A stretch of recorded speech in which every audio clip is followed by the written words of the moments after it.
More just see it for yourself evidence today of the hate and bigotry in the Republican ranks. At the center of this latest episode is Colorado Congresswoman Lauren Boebert. One video clip of her racism and Islamophobia surfaced over the weekend, and her effort to quiet that storm, well, did not go well, to put it mildly. She was recorded, you see it there, talking about how she was nervous to be on the elevator with Ilhan Omar, implying the Democratic Congresswoman is a terrorist. Well, Boebert called Omar yesterday, but she did not apologize. And Omar says she ended the conversation because it was simply not productive. An additional video unearthed by CNN's great K-File team helps us understand why. Congresswoman Boebert, it turns out, has told her Omar story before. This new video is from a September Republican fundraiser. Boebert not only tells her elevator story, she also calls Omar and another Muslim member of Congress black-hearted and evil. One of my staffers on his first day with me got into an elevator in the Capitol.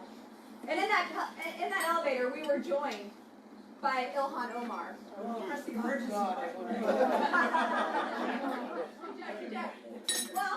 was just us three in there, and I looked over and I said, well, look at there, it's the Jihad Squad. Yeah. Dropping and running, so we're good. Let's bring in Andrew Kaczynski. He's the leader of CNN's K-File, broke this story. Andrew, one of the value of this fantastic digging by you and your team is that your eyes and your ears don't lie. We see her for who she is and what she believes. Let's listen to just a little bit more. You have Ilhan Omar and Rashida Tlaib. These are just black-hearted, evil women who want to destroy our country. Tell us more about what you found. You just hear they're black-hearted, evil women. I guess right. Because they're Muslim. Yeah, and you spoke about this in your intro. This is the second time in which she has made these comments. This story where she jokes that Ilhan Omar, who is Muslim, is a terrorist, basically. She notably tells, it's basically the same story that she told in the events that went viral last week. She claims Omar didn't have a backpack, so she felt safe, implying that any Muslim person with a backpack is a terrorist. Omar's people have basically said this story is a fabrication. They weren't on an elevator together. I messaged with Omar, who said that Boebert is unhinged, and notably the story is actually a little different from last time. There's no Capitol Hill police officer confusing her for a terrorist or something.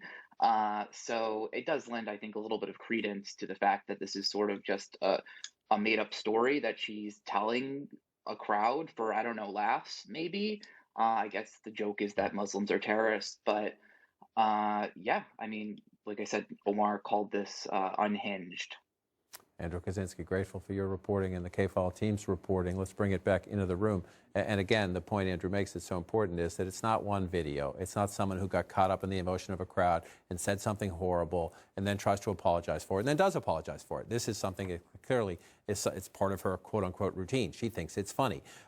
This is from Congressman Omar after the conversation yesterday. Today, I graciously accepted a call from Representative Lauren Boebert in the hope of receiving a direct apology for falsely claiming she met me in an elevator, suggesting I was a terrorist, and for a history of anti-Muslim hate. Instead of apologizing for her Islamophobic comments and fabricated lies, Representative Boebert refused to publicly acknowledge her hurtful and dangerous comments. Melanie Zanona is joining our conversation. Unfortunately, you have to cover this a lot in the sense that Kevin McCarthy, the leader, refuses to do anything or anything meaningful about extremism in the ranks. He urged Boebert to call Omar. He wanted to make this go away. It is not. Right. We saw her true colors in the social media video she put out yesterday where she doubled down on her remarks. Clearly, she's not sorry. But you do see Kevin McCarthy try to put out these little fires behind the scene. He obviously urged a meeting between Ilhan Omar and Lauren Boebert. He's also had a call recently with Marjorie Taylor Greene. He's tried to urge these conservatives not to attack some of the fellow moderates in the party. But that strategy has its limits. And what you hear from some moderates in the party right now is, yes, we understand that McCarthy's in a tough position politically, but there's a difference between politics and doing what's right. And doing what's right would be calling out this type of rhetoric and saying it has no place in the party. Exactly right. Looking straight into a camera and saying, unless they stop, unless they apologize, they will not be welcome. They will not have committee assignments. We will not raise money for them. We will not support them. And we don't care if we get the majority or not, because principle is more important than power, which is the case made not just by reporters, not just by me, who gets a little animated about this stuff, but by one of McCarthy's fellow Republicans. Listen. When you're in a position of leadership, you have to stand up. You have to deal with it. I appreciate the fact that Kevin called our colleague directly, discussed the matter with her. But at some point in time, you also have to stand up and just call it out for what it is. This type of rhetoric cannot be condoned. It cannot be upheld. The question is, will Leader McCarthy ever listen to people like that? Who you're going to go into the campaign next year and say, make us the majority. Give us power to write the budget. Give us the power to have a lot of control. Give us the power, Republicans will say, to rein in Joe Biden. And oh, by the way, we welcome racism and extremism in our ranks. That's the message today. Yeah, he's likely not going to change. You know, earlier this year when Marjorie Taylor Greene had made her own statements, he and Scalise would put out statements at least saying, you know, we condone this kind of behavior, this violent rhetoric. You don't see that anymore. You see them much more defensive of their own membership and kind of just letting this play out. You try and ask them, what do you think about this? Are you going to do anything? And they just double down and say, well, why don't Democrats punish some of their own?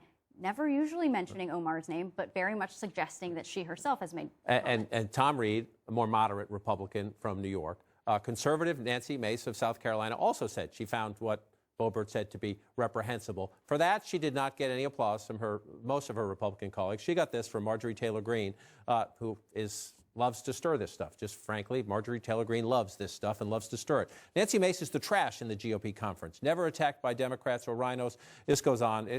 Mace can back off, hang up your real gal pals, the jihads. She goes, I'm not going to repeat it all because she goes on again with more Islamophobia, more racism. And Nancy Mace fires back. We can put her tweet up today. While I'm correcting you, I'm pro-life, fiscal conservative. What I'm not is a religious bigot or racist. You might want to try that over there in your little league. Again, the few Republicans who are willing to stand up and speak out get chastised by the Marjorie Taylor Greene Boebert crowd for being disloyal. And the thing is, you have Lauren Boebert and Marjorie Taylor Greene, but you also had former President Trump. I remember being at rallies with Trump where he would just put up Ilhan Omar's face and the crowd would go crazy screaming. I was at the rally where he said that Omar should go back to where she came from. So this is not something that is coming just from these kind of fringe members.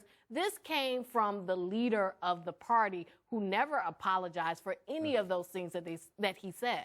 And let's be clear here as well that it's not just this kind of rhetoric and this kind of behavior isn't just happening because of the inaction and the silence of Republican leaders like Kevin McCarthy today. It's because of their inaction and silence during President Trump's time in office and while he was campaigning for president, when he was talking about banning Muslims from the country, when he was making incendiary remarks about Charlottesville, for example. All of those things add up to a pattern that makes this kind of behavior and this kind of rhetoric okay and also politically advantageous for these members with the Republican base. And people like Marjorie Taylor Greene and Lauren Boebert are pulling right from the Trump playbook, and Kevin McCarthy hasn't changed his playbook from the Trump. It literally pays to be extreme in the Republican Party right now. It helps them fundraise. It earns them points on the right, and they, to your point, suffer no consequences. But we often talk about Kevin McCarthy's afraid of Marjorie Taylor Greene. Let's just lay it out there. He's afraid she will go to Donald Trump and say, block him from being Speaker. But will he become afraid if more Tom Reed speak out, if more Nancy Mace speak out? Does the other math become true? At some point, was Kevin McCarthy going to have to make a choice? Right. I mean, that is what I'm starting to hear from moderates. Behind the scenes, they're less willing to go on the record at this point, but they're saying, he could have a math problem with us if he takes us for granted. And there's more of them than there are Marjorie Taylor Greenes and Lauren Boeberts in the conference. And so it is this delicate balancing act for McCarthy. He's really caught between these majority makers who they hope will deliver them the majority next year and these Trump allies who can make or break his speakership. It should not be a hard decision. Do I stand with the racists and the bigots or do I stand with the decent people? That shouldn't really take